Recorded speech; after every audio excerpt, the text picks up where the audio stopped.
goodness. Okay, hi everybody. My name is Jennifer Fenton. I'm the Executive Director of the Equine Healing Collaborative. And today I am here with Brave One, who happens to actually be one of my very, very favorite horses. But he is also a clinician favorite here at the Equine Healing Collaborative.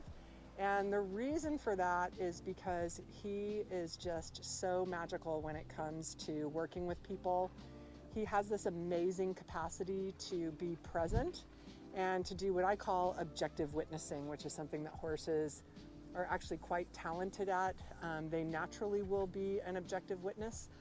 However, some horses just are really, really kind of drawn to that, like as part of their process. And this is one of those horses who is just very, very drawn to, who is very drawn to being an objective witness for people. The other thing about Brave One, he's like, I'm going to eat the camera. He says, I'm going to eat the camera. So what I'd like to do today is I'm going to actually be telling you his story. And then I'd also like to share some experiences that I've had with him that have just been absolutely magical and amazing. And quite frankly, just jaw-droppingly inspiring for me as a therapist and as a clinician. So Brave One, as you can see, has this tattoo here, or this, technically it's not a tattoo. What is it called? It's called a chemical brand. So it's actually a chemical brand here. Brave One has this chemical brand here. And these chemical brands kind of talk a little bit about where the horse came from, guesstimates about how old they are after they've been rounded up in the wild by the Bureau of Land Management. Which can be a pretty traumatic experience for horses.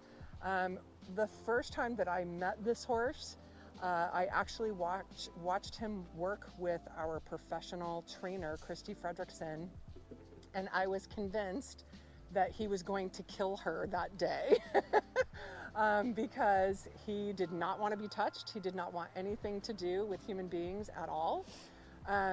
After he had been rounded up, he was placed into one of those 90 days to break your Mustang programs, and he was severely abused and hurt while he was there. He was so abused, he was actually reconfiscated by the Bureau of Land Management, which is almost unheard of. And so he kind of endured quite a bit of significant pain and just really did not want to do a lot of the things that they were asking him to do, which is a lot of kind of like the traditional things that we think about when we think about horses. We think about horses being ridden. We think about horses kind of being subservient to us and serving us. The great thing about Brave One actually being here is that he is allowed to behave in the most organic fashion that he can muster. And by virtue of allowing him to do that, he has just created some incredible experiences for folks that have been really, truly healing and quite magical for them. So that's his story. And one of the reasons he's my favorite horse is because I really enjoy and love working with horses that don't want anything to do with me. I think I might be telling on myself there a little bit. And he was a really hard win. And so it took us just years of work with this horse to get him to the place where he is now, where he's actually, as you can see, he's quite comfortable and he doesn't mind me touching him or being with him. And so we're able to utilize him quite effectively for therapy. He says, I'm a big boy. He doesn't like the piggly wigglies though, do you? He says, I don't like the pigs. I would like to tell you about a story with a teenage client of mine that had been really seeking approval from outside of her family, and Brave One actually walked us through many stages of grief. So Brave lived in a paddock before working with us here, and he had a few neighbors, and one of them had passed away on site.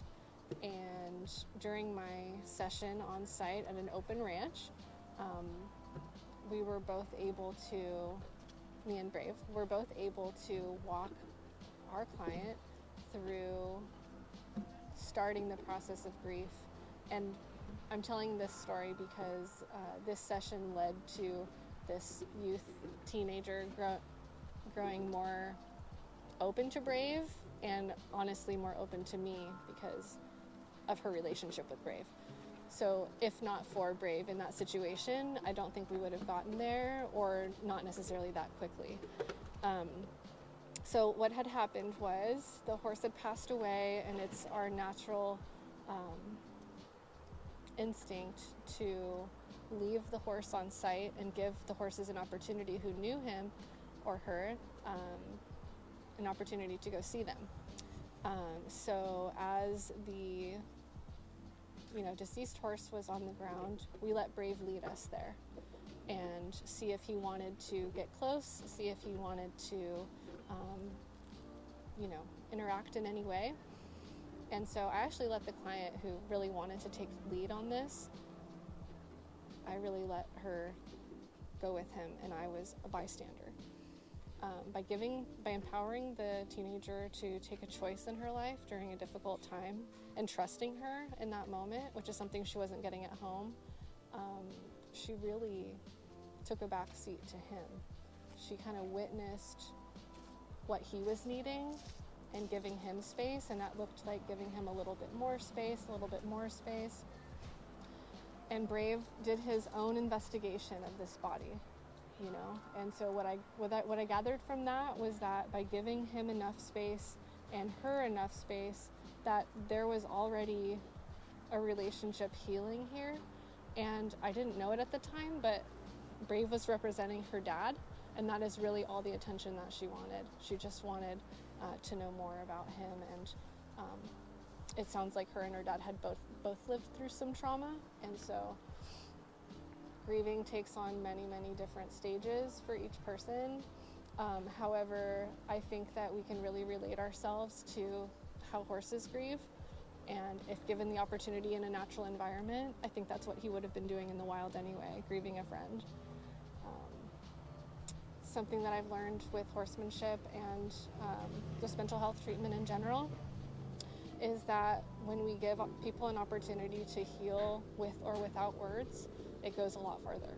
And so by healing outside and asking clarifying questions for safety, of course, but otherwise letting people have an organic experience on their own really goes farther. And that teenager was able to make a lot of strides after that interaction, because she would just go to him and they did their healing, and I got to be a witness. I think that also something worth mentioning is the cultural piece, the cultural competency piece, is that living a ranch life and being able to see that the animals here can heal in our environment that we create for them crosses cultural boundaries, And so whether you're born in Mexico, India, Indonesia, China, came from, a little village in Hawaii, I think that this is really, really bonding to be able to see them in their own environment. And this harness is just a suggestion. He can take me where he needs to go, and I have to be able to and willing to let go.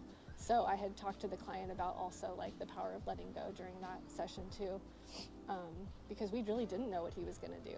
You can be as prepared as possible for our equine-assisted psychotherapy, but you really don't know what's going to happen. When we went to go put Brave back, quietly, gently, Brave one actually, in this huge paddock, it was probably about this big, little square, but he backed himself into his paddock all the way back, and he literally bowed and excused us out of his pen. And she's like, what do I do? And I said, take off his lead rope and walk out. We are not needed anymore. He got what he needed. Yeah, that was wild. Oh, look, there's your person. Our cattle dog, Bravey Whisperer. Do you want to come in and tell a story about Brave One? Yes. Story?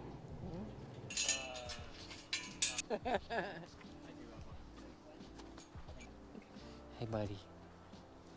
Hello. Yeah, I'm Kelly, and I'm an associate professional clinical counselor here at the EHC. I've been here for about 2 years. Brave One is the horse that I take care of, and he's lovely. He's amazing. I'm really fortunate to get to hang out with him every day I'm here. I had a client who struggled with a lot of issues with family, kind of grew up feeling like a black sheep in her family, and lacking support, lacking the love and unconditional support she really deserved. And that was a lot of what would come up in therapy. And in one moment, she was sharing this and feeling really sad and tearful about it, and Brave One was there with her. He was kind of off on his own for a sec, but as she started to really feel the emotions about what she was missing with their family, he turned around and walked straight up to her and just like buried his head in her chest. And she was amazed by that kind of connection, feeling like immediately what she said was, Brave One sees me and he understands me. And that's what she needed. That's really what she needed in that moment, right there in that moment, especially, and in general with what she struggled with. So that was a really cool thing to witness. He knows what to do.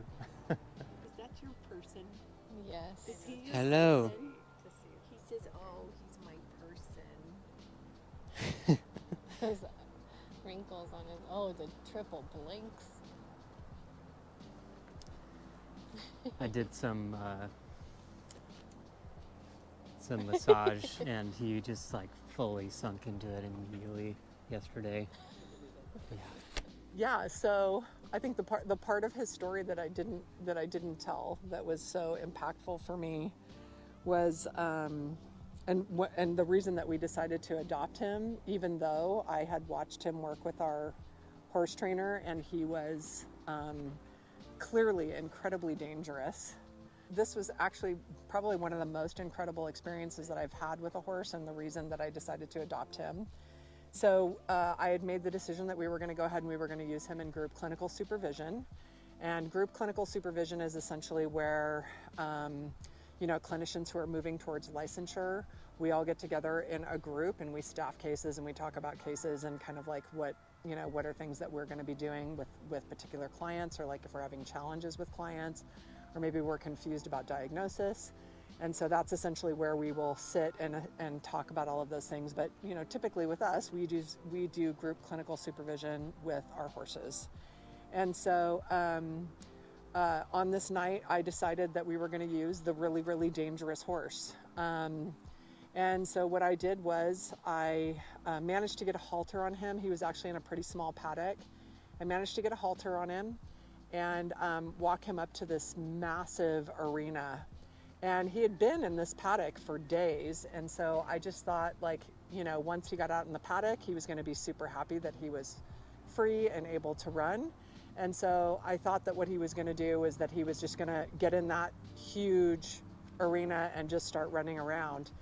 And instead what he did was he put his nose down on the ground and literally walked to one end of the arena and just stood in the corner. I would say that by far this horse is one of the most depressed horses that we've ever gotten and that I've ever worked with. And that was just really reflective by the fact that he had all of this space and just did not want to utilize it. And so the intervention that we did that night was I had each individual clinician develop one truth, so basically a mantra, so say something that was true about themselves. And then what they were to do is they were supposed to internally say the mantra, whatever the truth was, and then they were to go up to Brave One, tell him what that truth was, and then to walk away. And the amazing thing that I watched happen is that as each clinician approached him, I watched this horse just essentially become more and more alive. Like he just became more and more engaged. But even better, what he did was he really attended to each and every single person who walked up to him. And so what that looked like was If a clinician walked up to him and told them his truth or told him their truth, they would walk away and he would just immediately connect with them and he would just walk with them. No halter, no coercion of any kind. He was just connected. And again, for him to get that connected in such a large space was, you know, something that you don't really see very often. And every single one of us went one by one. Each person went one by one, and I watched him, like I said, really, really attend to and tune in to everything that was going on with each individual clinician. What was most amazing to me is that after we had finished, we all sat around and we talked about what our truths were. And the amazing thing about this horse is that when clinicians were sharing their truth, some of the things that they said, he would essentially kind of like role model or join into that energy, whatever it was. So one clinician said that she wanted to have a happy, healthy relationship. And instead of walking behind her, he actually walked next to her the whole way around that huge arena. Another clinician was talking about the fact that she was having some serious pain in her back. And when he walked behind her, I could have sworn, and everybody else could have sworn, that they essentially watched him mirror her cadence and her steps. So he was essentially kind of moving along in line with her and how she was moving. And if you didn't know any better, it looked like he was limping a little bit, and she was as well. And then the other one that was very profound for me was one of the clinicians said that she had wanted more joy in her life. And so when she went around the arena, she was walking at first, but then she started skipping, and he basically started trotting after her and like running after her. And it was just like the most amazing, beautiful thing I think I've ever seen. Were you there that night, Stephanie? You were there that night, right? Yeah. Yeah. So Stephanie can attest to the fact that all of these things actually happened. Because they're unbelievable, right? I mean, they are literally unbelievable. And to realize and to see horses work with groups of people and to watch their behavior become so distinct and so different with each individual that they are engaged with, just really reconfirmed for me my faith in their ability to meet clients exactly where they are and to essentially give the client exactly what they need at any given moment. So this is Brave One. After that night, we decided that he was going to come and live with us. And so we adopted him like literally like the next day, even though he was supposedly so dangerous. All right. Here, I'm sorry. Is it okay if I turn this around? I don't want to be, I think my hands smell like Brave One's feet. I probably smell like his undercarriage. There we go. Is this on? Yeah. He's like grossly interested in that camera. Yeah. It looks like a picture. It's amazing. I need some kisses on my kisses. Are you gonna get a mad tail? Look at his ears. He's like so focused on me.